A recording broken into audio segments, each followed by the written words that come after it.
নমস্কার, কেমন আছো সকলে? তো আশা করি প্রত্যেকে খুব ভালো আছো, আমরাও ভালো আছি।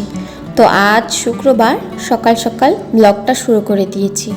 এখন করছি সকালের একটু খাবার, এদিকে একটু রুটি আর একটু চা করে নিচ্ছি সকালে। তো এই দেখো আমার ফুল গাছগুলোতে কি সুন্দর ফুল হয়েছে, একদম পিঙ্ক কালার আবার হলুদ কালার। তো এই যে আমাদের লিও পাপা ঘুম থেকে উঠে পড়েছে, অনেকক্ষণ হয়। এখন ওকে দুধ খাইয়ে দেবো, তারপর করবো রান্নার জোগাড়।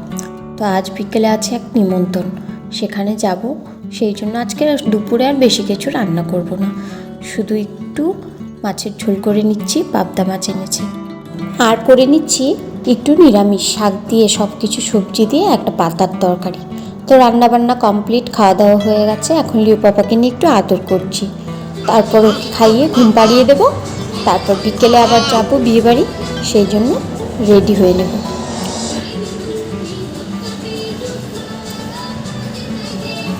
তো এই যে এখন বিকেল হয়ে গেছে, আমাদের লিও আর রিক মোটামুটি রেডি। তো আমিও রেডি হয়ে গেছি। এখন লিওকে একটু খাইয়ে নিয়ে যাব বিয়েবাড়িতে, একটু দূর আমাদের গ্রামের বাড়িতে। তো আমার শ্বশুরমশাইরা তো 7 ভাই, তার মধ্যে উনি একাই আমরা বাদ করেছি অন্য জায়গায়। আর বাকি 6 ভাইয়ের 5 জন আছেন এখন বর্তমান। তো তারা এখনও গ্রামে সেই আমবাড়িতে রয়ে গেছে। তো এটা এই যে আমবাড়ির দোকানে চলে এসেছি, এক দেওরের দোকানে। ও নতুন একটা কসমেটিক্সের দোকান খুলেছে, কত হরেক রকমের জিনিস রেখেছে, সমস্ত কিছু পাওয়া যায়। লেডিস সমস্ত জুয়েলার্স, মুখে দেওয়ার ক্রিম, নেল পালিশ, তারপরে যে গলার মালা, হাতের চুড়ি, বেশ অনেক কালেকশনের কাছে। তো চুড়িগুলো দেখে আমার খুব পছন্দ হলো, এর মধ্যে একটা চুড়ি আমি নিয়েও নিলাম। ওর পাপা আবার বললো তুমি নিতে চাইলে একটা নিয়ে নাও। তো এই যে এখানের ওপরের চুড়িটা আমার একটু ভালো লাগলো, তো বললাম দেখি একটু চুড়িটা দেখাও কেমন।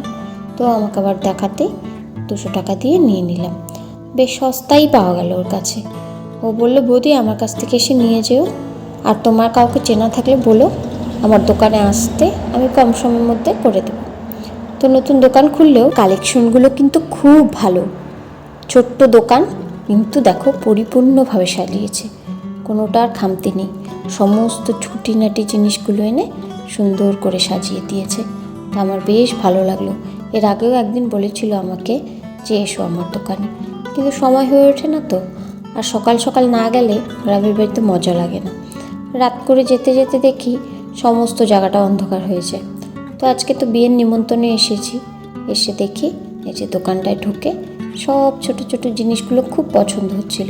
বেশ সুন্দর সুন্দর চুড়ি, গলার মালা, এছাড়াও আরও সুন্দর সুন্দর সেট। তো ওর দোকানটা থেকে এই যে এখন ফাইনালি বেরিয়ে পড়লাম।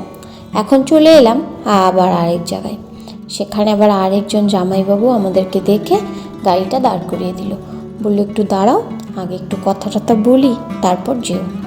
তো আমরা যেখানে একটু দাঁড়ালাম, তারপরে যে লিও পাপায় যেটা দেখছে সেটাই দোকান থেকে চাইছে, তো ওকে একটু চকলেট এটা সেটা কিনে দিলাম, তারপর আবার রওনা হবো। এই যে ফাইনালি আমরা এখন বিয়েবাড়ির সামনে চলে এসেছি। বেশ সুন্দর সাজিয়েছে বিয়েবাড়িটা। তো এখানে একটু অন্ধকার দেখা যাচ্ছে, তো সামনের দিকে এখানে গাড়িটা পার্ক করে বিয়েবাড়িতে আমরা চলে যাব। তো এই যে এখানে বেশ অনেকটা বড় ফাঁকা জায়গা ছিল, তো সেখানেই গাড়িটা ঢুকিয়ে দিল লিওর বাবা। তো এখন এই যে সামনে চলে এসেছি।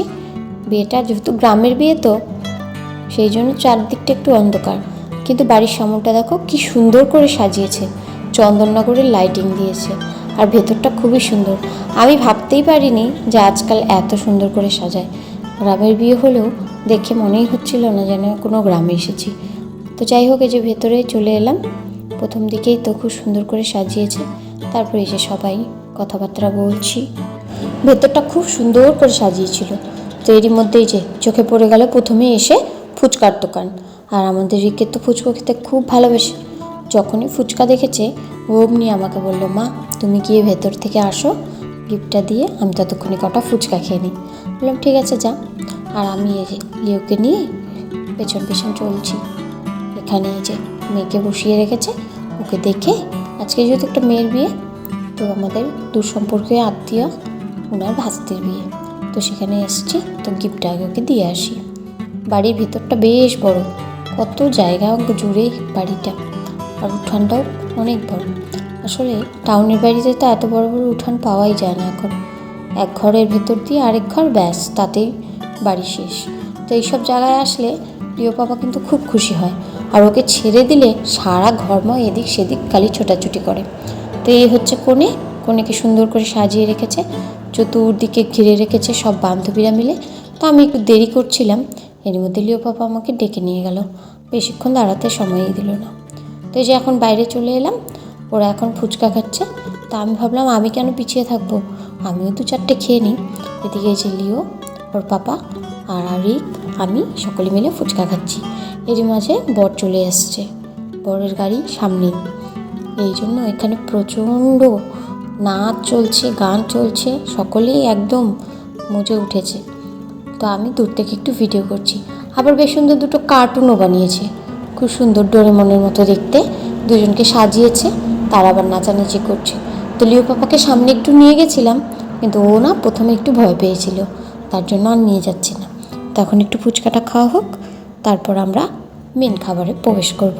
তো ফুচকা খাওয়ার পরে বেশ খানিকক্ষণ বসে রইলাম, সবার সাথে গল্প করলাম, অনেকের সাথে দেখা হলো, চেনা পরিচিত অনেক লোকের সাথে দেখা হলো।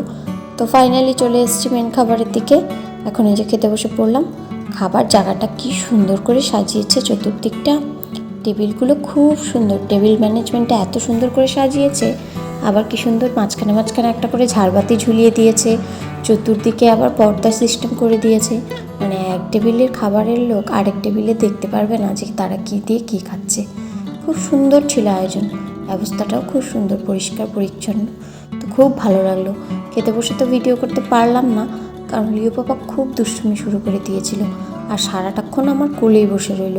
ওকে কোলে করে নিয়ে খেতে খুব অসুবিধা হচ্ছিল, কিন্তু কী করব, সকলেই এখানে অচেনা, কারো কাছে যেতেও চাইছে না।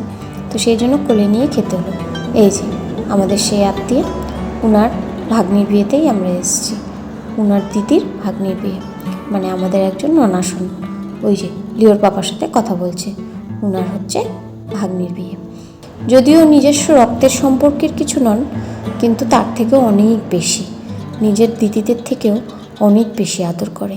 তো সেই জন্য না এসে আর পারলাম না। তো যাই হোক, খাওয়া দাওয়া কমপ্লিট। তো এখন আর দেরি করবো না, এখন বাড়ির পথে রওনা হয়ে যাই। তো আজকের ব্লগটা এখানে শেষ করছি। ভিডিওটা ভালো লাগলে একটা লাইক করো। আবার চলে আসবো নতুন একটা ব্লগ নিয়ে।